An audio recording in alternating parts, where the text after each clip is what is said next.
ऊर्ध्वमूलमधः शाखम् अश्वत्थं प्राहुरव्ययम् छन्दांसि यस्य पर्णानि यह तं वेद सह वेदवित्। ये श्लोक कहता है कि एक ऐसा अश्वत्थ पीपल वृक्ष है जिसकी जड़ ऊपर की ओर है और शाखाएं नीचे की ओर। ये अविनाशी माना गया है। इसके पत्ते वेद है और जो इस वृक्ष को जान लेता है वही सच्चा ज्ञानी होता है। अधश्चोर्ध्वं प्रसृता तस्य शाखा गुण प्रवृद्धा विषय प्रवाला अधश्च मूलान्यनुसंततानि कर्मानुबंधीनि मनुष्य लोके। इसका मतलब है कि उस वृक्ष की शाखाएं नीचे और ऊपर फैली हुई है जो गुणों से बढ़ी हुई है और जिनमें विषयों के कोपल हैं। नीचे की ओर जो जड़ें फैली हुई हैं वे इस मनुष्य लोक में कर्मों से बंधी हुई हैं। न रूपमस्येह तथोपलभ्यते नान्तो न चादिर्न च संप्रतिष्ठा अश्वत्थमेनं सुविरूढ़मूलम् असंग शस्त्रेण दृढ़ेन छित्त्वा। अर्थात इसका मतलब यह है कि इस संसार रूपी वृक्ष में न तो कोई निश्चित रूप है, न कोई अंत, न कोई प्रारंभ और न ही कोई स्थिरता। इसीलिए इस गहरे जड़े हुए वृक्ष को दृढ़ वैराग्य असंग के शस्त्र से काट देना चाहिए। ततः पदम तत्परिमार्गितव्यम यस्मिन् गता न निवर्तन्ति भूयः तमेव चाद्यं पुरुषं प्रपद्ये यतः प्रवृत्ते प्रसृता कुराणी। अर्थात इसका मतलब ये है कि उस परम पद परमात्मा को खोजना चाहिए जहां जाकर फिर से लौटना नहीं होता।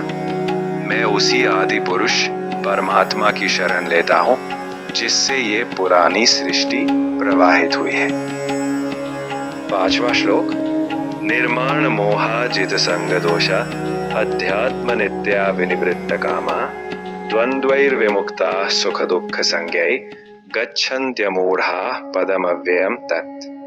अर्थात इसका मतलब यह है कि जो अहंकार और मोह से मुक्त हैं, जो संगति के दोषों को जीत चुके हैं, जो आत्मज्ञान में लगे रहते हैं और जिनकी इच्छाएं शांत हो गई हैं, वे सुख दुख के द्वंद्वों से मुक्त होकर उस अविनाशी परम पद को प्राप्त करते हैं। 6वां श्लोक।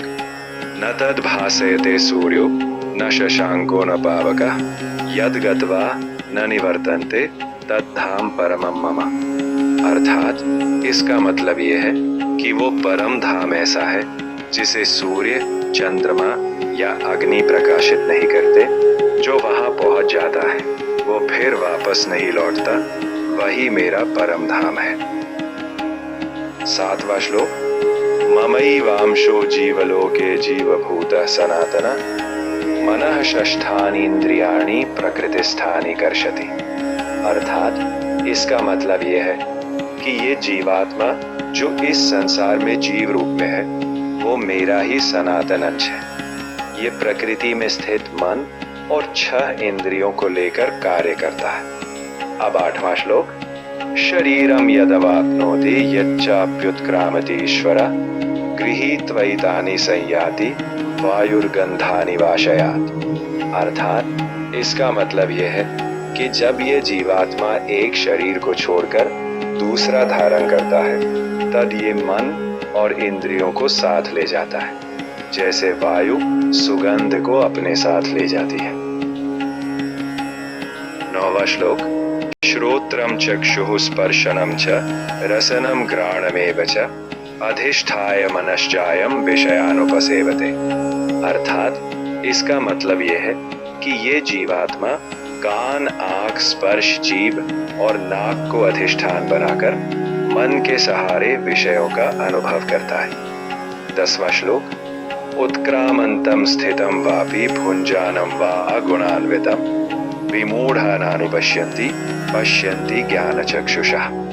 अर्थात इसका मतलब यह है कि जब ये जीवात्मा शरीर से निकलता है, उसमें रहता है या गुणों का भोग करता है, तो अज्ञानी लोग इसे नहीं समझ पाते, लेकिन ज्ञान की दृष्टि वाले इसे देख लेते हैं।